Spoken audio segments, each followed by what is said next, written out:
This is a memo that describes how we're going to take out 7 countries in 5 years, starting with Iraq and then Syria, Lebanon, Libya, Somalia, Sudan, and finishing off Iran.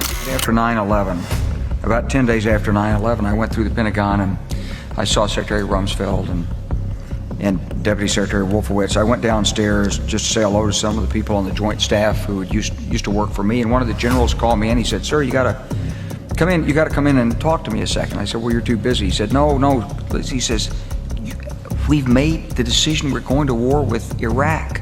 This was on or about the 20th of September. I said, "We're going to war with Iraq. Why?"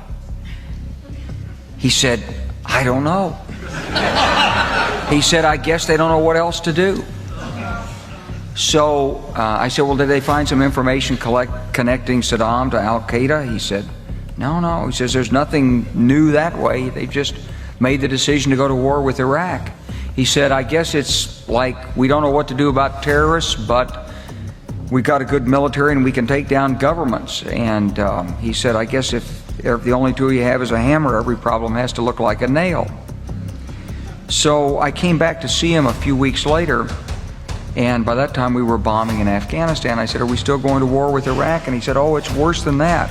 He said, he reached over on his desk, he picked up a piece of paper, and he said, I just got this down from upstairs," meaning the Secretary of Defense's office today, and he said, "This is a memo that describes how we're going to take out 7 countries in 5 years, starting with Iraq and then Syria, Lebanon, Libya, Somalia, Sudan, and finishing off Iran."